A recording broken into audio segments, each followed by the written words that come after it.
G'day, welcome to the Four Walls Podcast, where we cover everything that you need to know about the real estate industry. Now, today we thought we'd cover off a very special episode with none other than the founder of Bladescenes, George McNabb, and we're going to peel back the curtain about the origin stories of Bladescenes and the journey along the way, because it's a very interesting one. So, George, how did it start? How did Bladescenes, where did that whole thing come from? All right, where do I begin, really? I mean, I probably have to go back to the context of me kind of growing up when I was a kid. So my grandfather was a pilot and was always interested in aviation, and my older stepbrother, bought me a remote control plane when I was like 5 years old, and my granddad helped me build it, and we started flying it a few times, and then we got into flying remote control planes. So since I was like 5 years old, I started flying remote control planes. Then when I was like 12, 13, I started flying remote control helicopters and kind of went down that path. And then when I was 17, I started flying real planes and was doing my pilot's license. And basically, I was doing my pilot's license, and me and a friend, we were kind of tinkering with helicopters, remote control helicopters, strapping disposable cameras on the front, and we built like this little like machine that basically pushed the button from when you're up high. So we were flying them around Bastion Point, and we were kind of taking photos off our helicopters. And my dad said to me, "Why don't you do that, but for like houses? You know, like you could take photos of houses, right?" So we were like, "Oh, okay, that's a pretty cool idea." So my mate who I'd flown helicopters with since I was like 12, his name was Clinton. His dad owned a remote control like hobby shop, and we sat together and started building this big remote control helicopter, which was like, you know, a 2 meter long blade span. It could carry a DSLR. We used remote control car suspension to stop the camera bouncing on the front. Shifted all the weight to the back of the helicopter to balance it out so it would fly properly, and used like this old radio feed to basically link what the camera was seeing back down to the ground. So then we had one person who controlled the camera, one person who controlled the helicopter. Mind you, this is all like before drones and everything came out. So we then started basically going to expensive houses and undercutting them on aerial photography, right? So we started doing like clifftop properties, and then we got in with some of the more expensive real estate agencies. And back then we were charging like good money to take photos of property using like from the air. Then drones came out, and we kind of had to like pivot. Yeah. But anyway, I remember like our first drone was like this huge 8-engine machine that carried a camera underneath it, and required like, I used to drive around a ute and had like 5 huge boxes with all the parts for it, and we'd load it out and kind of take 2 of us to fly. It would take like several hours, and then they became so much more accessible that we kind of had to like the model almost died. Yeah. And that's like when, you know, people always say like, you know, how does one create a business? Well, it's like you never set out to do what you're actually going to end up doing. I never thought that I'd be doing like real estate photography and videography and floor plans and all that kind of stuff, right? But basically the business got a little bit busier, and then I gave up flying once I'd finished. I'm still like a commercial pilot though, so by trade. It's a fun fact if anybody didn't know that about me. Just in the spare time, eh? Yeah, just in the spare time. So then, yeah, and if anyone ever wonders why it's called Bladescenes, it's a bit of a weird name, but that's why it's called Bladescenes, is because it was like helicopter movies, helicopter photos, and originally the logo had like a little remote control helicopter on the side instead of our current logo. So that's kind of where it all started, and then we were doing quite well. We're ticking along, and then basically drones became super accessible to everybody. So like every man and his dog had one, and we were doing this work for all the real estate agencies. We were doing it for all the photographers, and then all of a sudden the photographers just had little drones that they paid like $1,000 for, and they were adding it onto their shoots for like $200. So all of a sudden our price point went from, you know, nearly $1,000 to $200, but our machines were all so expensive, and so we were like dead in the water, and all of our clients stopped using us, right? So we it eventually like pretty much stopped. And Britt, my wife back then, obviously was my girlfriend, said to me, "Why don't you just charge whatever and just go out and do it? Like, you need to make some money somehow." And I always had this thing I never wanted to like have a boss. So I was like, I'll just kind of go out there and try to do it on my own. So we started doing it for like really cheap. I think we were doing it for like $200 a house at the time. Just for drone work, which we still do now, like. Oh yeah, okay. I mean, thought we're you actually were talking like a full package. No. That was just the drone photos. But I mean, we're actually probably cheaper than that now. But basically what happened is like I always had this thing where I just couldn't say no to anybody. It's probably like my biggest flaw, but also one of my best traits. I was on a shoot actually with Jared Cooksley, and he goes to me, if anyone knows Jared Cooksley, he's like a million miles an hour, loves to reinvent the wheel, and goes, hey, can you just do everything all in one go? I'd really like you to be able to do that. And I was like, what do you mean everything? He's like, photo, video, floor plan, drone. He's like, that would make our life so much easier. We wouldn't have to get like all these people. So I have to give credit where credit's due, and that Jared is probably one of the founding fathers of the concept. Yeah. Because I was doing a little bit of photography and a little bit of video, but like, it wasn't the whole package. And we started offering the full package. And that's kind of like the start, I guess. That would be like the start of where it ended up going.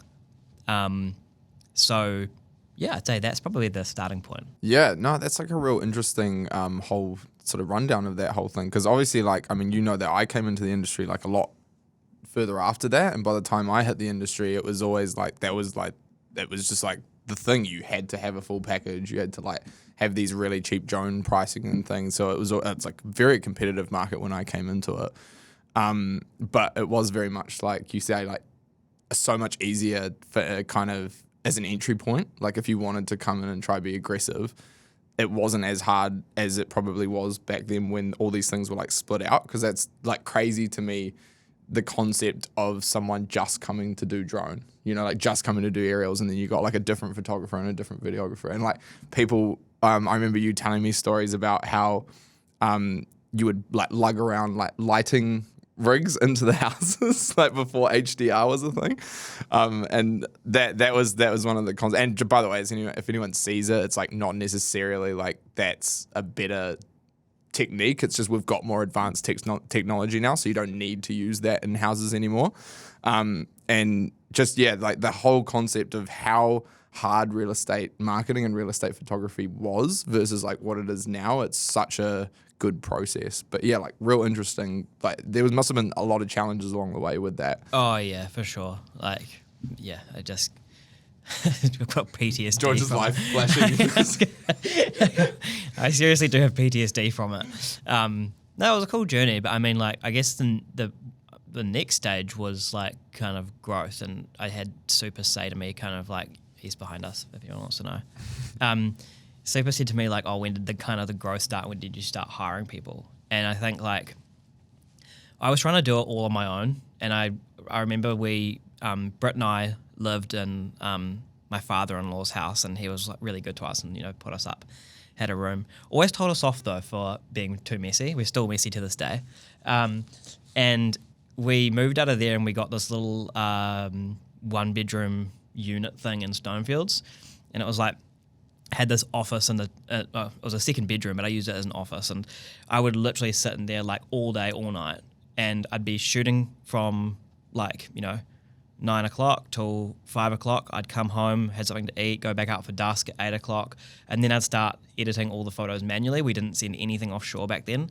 So I'd edit all the photos manually. I would edit all the videos manually. I would normally like work until maybe 2 a.m.-ish, and then I would sleep for maybe 3-4 hours, get up again at like 5:30, edit more photos, edit more videos, and then I would literally be driving to my jobs, and if the New Zealand police listen to this, please don't tell me off. But I'd be driving to my jobs, driving with my knees, sending off the Dropbox links. Yeah. So like I was literally working 24/7 and was working myself to like the absolute bone. And Britt said to me, like, this just can't go on. Like, this is just ridiculous. And she was like, you're becoming like, so like such a slave to the business, right? And she was like, and she said, you're hating it. I was working like literally 7 days, and like on the weekends I was missing out on social occasions, and all my friends were going out and partying, having a good time. I was like my early 20s, and I was just like constantly working. So anyway, Britt showed me this video on Facebook, and it was like a nightclub video of, I think it was from like the Roxy, right? Yeah, it was a Roxy. Super's nodding his head. And we were like, Britt and I were like, this is such a cool video. We should get like real estate videos kind of like this. So anyway, she knew the guy who like worked at Roxy, and then put us in touch with this guy called Super. Now Super works for me out of the basement of the Stonefields house.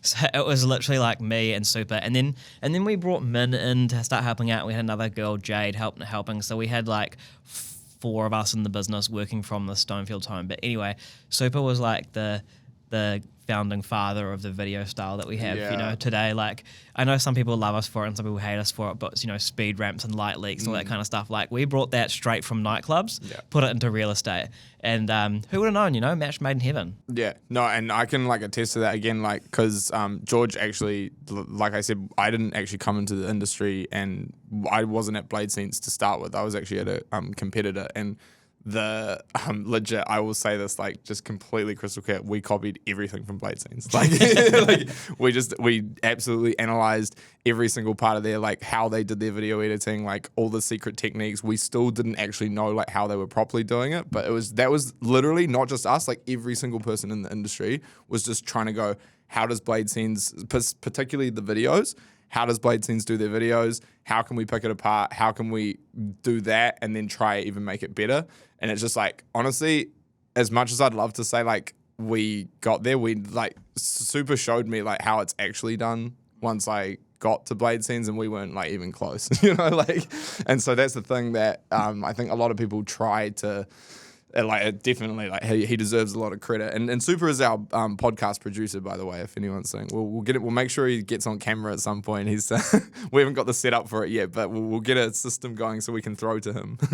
But yeah, no, that's cool to hear that, because obviously I know from the other side, and like anyone else, if there's any competitors watching, you know what you're doing. Yeah, well. I feel like everybody has copied us. Like not to toot our own horn, but like if you look at pretty much every single real estate video now, like everybody's videos looks the same. Yeah. Like they're all pretty much like at the same level. And yeah, like kudos to the competition as well, because they can do a great product too. But, you know, we were certainly like the originators of the way that real estate marketing videos are done in New Zealand, and like Australia too now, like for sure, like a lot of them, and Aussie actually, they've taken it to a whole nother level, but they've got a bigger budget. Yeah, so I guess like that's kind of the starting point and a little bit of the growth. Yeah, and that growth phase as well, which is an interesting one. So that was like growth phase 1. Yeah. But obviously that's when you had what, 5 employees including yourself? Yeah, or three before we moved to Parnell, because then we actually had like a real office. Yeah. So what about like that next boom into like, what was it, like 30, 40 employees? Yeah, I mean, the next cycle, I mean, we went through like several growth waves. Yeah, of course. And like, it was such a hard point, because you go through these like periods where you just get inundated with growth and you can't keep up, and you are going as fast as you possibly can, and clients are getting upset with you because you're dropping the ball. And it's like you're like doing everything that you possibly can. You're literally working like to the bone. And I remember like even like Super, Min, Jen, Jade, like, you know, everybody who was like, and like Callum and Shard, like everybody who was in like the earlier team would literally pull, and Tristan obviously, would literally pull like, you know, 60, 80 hour weeks at the start. Like we were all going like hammer and tong to basically deliver. And like no matter what we did, we were still like not good enough in some of our clients' eyes. And it, like a little bit of that hurts. But it's also like a positive, like, but we certainly, like, we know we had growing pains, and then we implemented like a lot of new systems and automations and processes, and like we certainly did well to kind of build on the business and make sure that we, became better and better and had better workflows and didn't drop the ball as much, didn't accidentally delete all the footage from like 3 days shoots.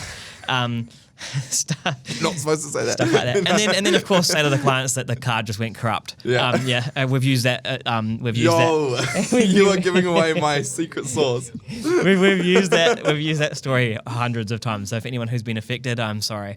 The reality is I probably just deleted it myself or someone like super did. So yeah, anyway, but it's just what happens. Yeah, you have like 100 like SD cards. Like it's some mistakes happen, and mistakes happen in every industry. It's something that you gotta navigate somehow. But I mean, businesses and growing a business of this size as well is actually like a really hard game, and I think like a lot of people don't realize kind of what goes on behind the scenes and all the people that are involved. And I think the other thing as well is like no one's ever that honest. I'm personally think I'm honest to a fault, and I'm happy telling people all the shit that I went through to kind of get it to where it is today. But I remember we had this one year where we grew like so fast, so quickly, and then and I had never run a business before, and we had like 30 staff at this point. And we came into Christmas, and like as everyone in the real estate industry knows, like Christmas came around, it was like December, like no jobs, January, no jobs, and then it was like February getting a little bit busier, and then it was like March a little bit busier. Still haven't been paid for January, February, and I was going, this is getting pretty bad cash flow wise, and I was probably only like 27 years old, 26 years old, something like that. I was like, I don't know if I can pay my staff. Oh. And, and I went to the bank, and the bank always wants to be like your best friend, right? And the bank was like, nah, wouldn't give me any money. So, I got myself into a pretty bad situation and had to borrow from a third tier lender to basically, lend us some money at like a really high interest rate, just to be able to pay the staff. And no one ever sees that kind of stuff go on. No one ever realizes what it's like to take that kind of heat on the chin, to be able to, keep the business going and make sure that all the staff are paid. And it's like, it is by no fault of my own, but then it also is my own fault because you don't prepare for those cash flow holes. Because when you're learning to grow a business, you don't know what it's like in terms of how big the cash can go ebb and flow, right? So I think that was probably one of the biggest challenges, I would say, would be A, managing growth, and B, managing cash flow. Yeah, I'll just give you some credit there on that thing though. Obviously every industry has those things where there's a busy period and quiet period. I mean, some probably have those lucky things where it's pretty consistent. I think the real estate industry, from my knowledge of business, is one of the hardest things to deal with that up and down, because like you've said, we at Bladescenes, we obviously pride ourselves on working with some of the best agents, but they require very high level of service to maintain those clients, right? So when we're in those busy periods, you need quite a bit of extra staff to actually manage the influx, and we also need to be able to make quite a bit of money in that period to keep us alive during the quiet period. And so it's an incredibly hard thing, I think, to put yourself in a position where you're because one of the Bladescenes models is and I think this is a really good thing that has put us and you ahead, is you went with the full-time model, which a lot of the other companies we know use full contractor models. We were able to quality control things better. We were able to ensure that the staff were just more higher skilled, better training. We don't have to worry about training up a contractor and then them going and stealing our business. But then the problem is you've got all those fixed costs coming into the quiet period, and that's where it hurts. So I don't even know that it's so much of a inexperience thing. It's just incredibly. I don't know how you deal with it, because it's one of those things that I think it's going to come every single year. And it's don't be under any misconception that because of where Bladescenes is at and the size it's at. I mean, George will tell you this. Me and him have had a conversation. There is genuinely years from a profit perspective where George makes more money back in the day than he does now because of the scale and size of the business. It's a tricky one to manage. So credit to you, man, for being able to keep it alive and like keep the staff employed through all of that, because that wouldn't be easy. Yeah, for sure. And I think like the other thing as well is like one of the biggest keys to where we got to was by just having really good people, like, and a young team of people who are all passionate and kind of love like hanging out socially as well, and they go above and beyond to make sure the clients are happy and they feel like they're a part of the industry too. And I think that's why like sometimes like we do get so protective over our staff when something does go wrong, is because we know how much like heart and soul everybody puts into the business and how much everybody cares about the product that they produce. So a little bit of thanks from our clients always goes a super long way though, because and we always shout it out like in our groups when anyone gets praise. Like we're really big on kind of making sure that people feel appreciate, gas each other up, because we're all are you Gen Z? I'm a millennial, right? Nah, I'm a millennial. Just like who's Gen Z? Amy would be Gen Z. Yes, these Gen Zers, like they really need the gassing up. Yeah, right. Yeah. Oh, I need the gassing up as well for sure. I'm well. I remember like one of the first conversations that we had is like, if you want to get the best out of me, just tell me I've done a good job. Well, this podcast was all you, so you've done a good job. Okay, thank you. But yeah, like I think that it's on that exact thing. Something like, I'll be careful with it because I don't want to like rip into anyone. But one of the things that reason why we hold on to those like praise moments is because there can be quite a lot of like negative stuff that comes at us. And that's like for the lack of people, I guess, seeing the bigger picture of like what, like a problem has happened.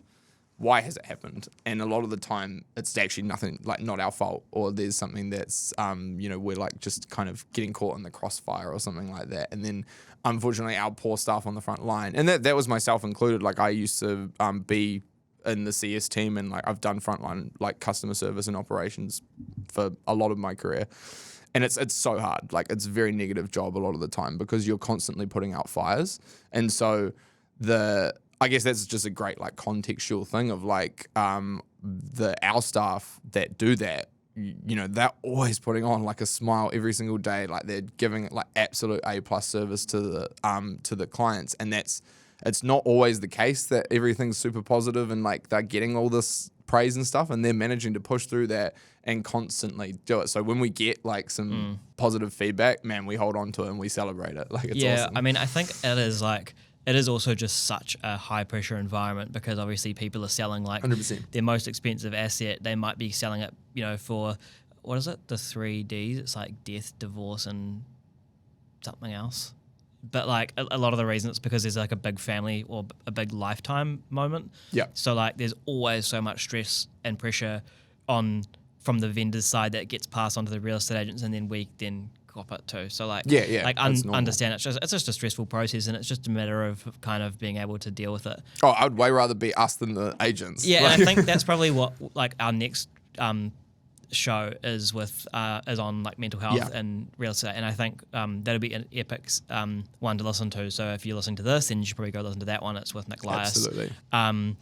And he'll probably talk about it a lot, but we've got some stuff to share probably from our side too. Yeah. Before we like wrap things up, because like we've got some cool insights and we've brought some cool stuff up, but I'd love to air out some laundry around. I mean, you would have been asked this question so much. So here's your opportunity to like. I mean, that I'm not going to fish anything out of you, or that I know the story. So let's hear it from your perspective, George, rather than all the sort of rumor mills that are floating around. Selling the business, Bladescenes, being sold. That was a pretty big moment in my life too, because it was my baby. Like it was my life for over 10 years, and kind of you get to a point where you've done it for so long. And I'll be honest, like I was just so burnt out. Like I had just, shot over 10,000 properties. I'd done like, I pretty much knew everybody in the industry, and the business had grown to a size where on my own it was becoming pretty unmanageable. Now, I had no intention whatsoever to sell the business, and it was early on in 2022, so last year, and I got an email from the Swedish company saying, "Hey, we're a private equity firm, and we've acquired one of your competitors called Deacrit, and we're looking at kind of forming a group to kind of take on the world, right, of real estate marketing." And I thought, yeah, this is a scam. Yeah, I was going to say, can we just pause on that for a second? Like, what was your reaction when you get an email like that in your inbox? Like, it must have been hectic. It was pretty ballsy cold email. Anyway, so I jump on this Zoom call, and it's like me and my PJs at 10 o'clock at night, and like these 3 Swedish dudes in suits sitting in Stockholm. I was like, okay, this is serious. And they kind of pitched to me what the plan was, and I thought, yeah, this is version 2 of Bladescenes. You know, I thought like I'm gassed doing it on my own, and I want support, and I want to understand, you know, like where we can take this thing, right? So the kind of discussions went further, and I ended up going on a what everyone thought was a holiday up to Thailand, and I met up with the guys from the group, and we got on like a house on fire. Like we just went out, and like, to be honest, we didn't really even talk about much business. We kind of talked about like, okay, how could this work? How could we, you know, coexist as 2 different brands in one country? What were the growth plans? Where were we going to take this thing? And then we ended up just having lots of beers and socializing and realizing that we could do this in terms of that, you know, we were on the same table. And our sister company Deacrit worldwide has some of the best technology out there in terms of what can be done. They've got the best back-end system, and like they're actually just a bunch of really cool people to work with as well. Yeah, absolutely. And I guess like now, you know, a year and a half down the track, our team is entrenched with theirs, and theirs is entrenched with ours. And, you know, as a support network, we've got so much more ability to go, hey, when this happens, what do we do? You know, when X, Y happens, what do we do? How do we roll out processes for this? So that's kind of what happened, right? It wasn't, you know, because I was going to do like this, you know, big exit and just walk away from the business, but it was like, what does version 2 look like? And a lot of people are probably like, oh, George is not around as much anymore. And yeah, I'm not around on the front lines as much anymore. I'm not shooting every single day. But what my role is now is to basically, you know, manage growth of the 2 brands in New Zealand of both Bladescenes and Deacrit, and try to grow the business kind of like as, you know, one combined entity throughout the country over the next few years. And like it's a really exciting step in like forward, I guess, for my career, but it's also a really exciting step forward for Bladescenes too, because I guess like it grew so fast and it got to a point where it needed stability, and this has enabled some stability. So yeah, if everyone thinks that I've just walked away, I have not. No, and that's definitely not true, because I mean, for example, I don't really have much to do with the Deacrit side of things, but obviously anyone that knows me from the real estate side, I live and breathe Bladescenes, and that's all I do all day, every day. But me and George have like 5 to 6 phone calls a week at least, plus meetings. Like, so, you know, George is still very much like heavily involved with not just like the overall stuff, like even stuff we're doing at Bladescenes. So it's been really cool, like from my perspective, watching the integration and the growth, because like you say, it's the support network and the resources and the assets, and me being able to go to you saying, hey, like this is a problem, like how do we navigate this? And you go, oh, such and such from Thing knows about this, let's jump on a call with it. You know, just we never had that before, and that's definitely the part that's the coolest. And yeah, I'm very excited for 2024 personally, because like obviously there's always that period where it's like trying to mesh, you know? Yeah, and I guess there's probably also a lot more to it as well, because everybody just thinks like, oh, it's just, you know, just Deacrit. But we're actually part of a group of 5 businesses. So there's Australia, New Zealand, Sweden, Denmark, and US. the US. So we've got businesses all around the world that operate in different markets, that operate on different models, that operate on different levels of quality. Like the quality, for example, in the US is a lot lower because they don't have any vendor paid advertising. So everything's paid by the real estate salesperson. So totally different markets, totally different, almost like polarizing type of industries in terms of what the photography is like that they are creating. So even just for us to learn from what's being done all across the world is so incredible. And also, I mean, going back a little bit further into, my journey is I spent a lot of time on my own, and like it was always like my way goes, and because it's my business, right?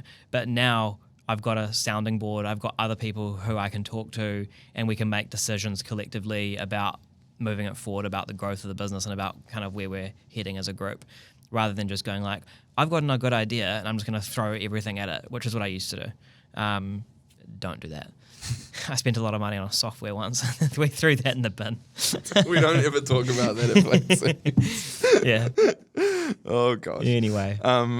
Yeah. Okay. That's awesome. I think that we're probably at the point where everyone's got like a great picture of that context and backstory, and hopefully that's answered a few like unanswered questions for people. Definitely from, I guess, both of our perspectives, it's something that we're at a point now where it's really starting to get exciting because there's like a lot of integration and like cool things in the pipeline. Obviously, you see it all in the works when it's coming. So I'm very excited for 2024. But yeah, was there anything else you wanted to leave people with? Give us a message. Obviously, you're like a regular here, so it's not like your last message. But obviously, just because this is your feature episode, is there any last leaving message you want to leave everyone with? Yeah, I'd probably just say like, I'm very grateful of the industry in that I'm grateful that I kind of stumbled into it, met so many friends, like my best mates are from this industry, and I've traveled the world with people from this industry and formed lifelong relationships. And I guess like if I hadn't come into this industry, I don't know where I'd be, right? So like it is kind of like my home, and I don't think I'll ever probably leave it, which is probably a sad thing too. But yeah, no, and just I guess that's probably my parting words would just be like, yeah, it's a really cool industry. It's cool to be a part of, and I'm very lucky. Yeah, to still be in it. Awesome. Well, thank you very much, George, for sharing all of that stuff with us. Please remember to subscribe, like, and share the show. We're going to be releasing a couple of episodes a month from now on. So, George, thank you very much for coming on, and obviously I will see you again very soon. Very soon, mate. Cheers, guys.